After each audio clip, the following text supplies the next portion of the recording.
Bapak Ibu, saudara-saudari, mungkin saat-saat ini kita mendengar sebuah berita-berita yang bukannya berita memberi kekuatan dalam hidup kita.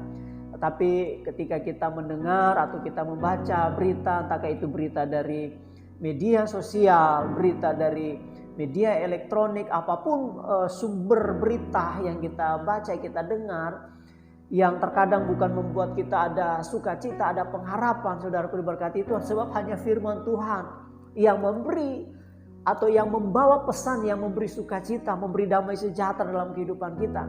Namun sebagai orang percaya, sebagai orang yang berkata, Tuhan saya percaya Engkau sebagai Tuhan dan Juru Selamat, apa yang harus kita lakukan di tengah-tengah keberadaan dunia yang saat ini, di masa-masa pandemi, atau mungkin ada keluarga-keluarga yang lain yang membutuhkan pertolongan, dukungan. Dan dukungan apa yang harus kita lakukan? Kita lihat Yesaya 35 ayatnya yang ketiga berkata, kuatkanlah tangan yang lemah dan teguhkanlah lutut yang goyah.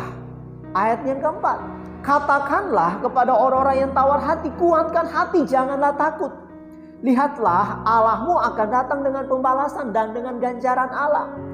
Ia sendiri datang menyelamatkan kamu. Nah, saudaraku diberkati Tuhan, tugas kita sebagai orang percaya adalah kita memberi penguatan. Kita membawa suasana yang namanya suasana yang mendatangkan sukacita. Kita membawa pesan yang namanya pesan yang membawa damai sejahtera. Bukan sebuah berita-berita yang melemahkan. Bahkan saya mau sampaikan, ketika saudara men-share informasi di grup, entahkah itu grup WA keluarga, grup WA jemaat, sampaikan aja firman Tuhan. Kalau ada renungan-renungan, sampaikan renungan di dalam grup WA dan sebagainya. Bukan berita-berita yang berkaitan dengan politika, berkaitan dengan isu-isu apakah itu Bapak Ibu, berkaitan dengan informasi-informasi yang sebenarnya bukan bagian kita. Kalau informasi berkaitan dengan bangsa negara, biarlah pemerintah yang menyampaikan. Berkaitan dengan masa-masa pandemi ini, biarlah berita-berita yang datang dari pemerintah. Karena terkadang berita-berita yang hanya hoax saja, atau berita-berita yang tidak membuat kita ada sukacita, damai sejahtera, dan iman kita tidak terbangun atasnya.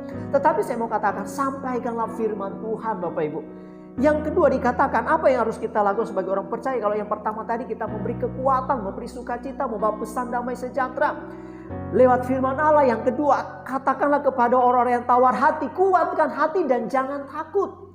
Kuatkan hati, jangan takut. Jangan takut, karena Tuhan memberikan kepada kita ini bukan roh ketakutan. Sesuai 2 Timotius pasal pertama ayat yang ke-7 dikatakan, sebab Allah memberikan kepada kita ini bukan roh ketakutan, melainkan roh yang membangkitkan kekuatan, kasih dan ketertiban. Ketika saudara merasa cemas, takut, ataupun saudara-saudara, keluarga, sahabat, jemaat saudara merasa ketakutan, katakanlah bahwa Tuhan memberikan kepada kita itu bukan roh ketakutan. Lalu datang dari mana roh ketakutan? Ketakutan, kecemasan, kekhawatiran terjadi datang dari mana? Jangan katakan itu dari Tuhan, katakan itu dari diri sendiri. Dan iblis nantiasa mengintimidasi saudara dengan itu. Perkatakan bahwa saya hidup dalam kekuatan roh Allah. Nah, saudaraku diberkati Tuhan, biarlah renungan firman Tuhan ini memberi kekuatan bagi hidup saya dan saudara.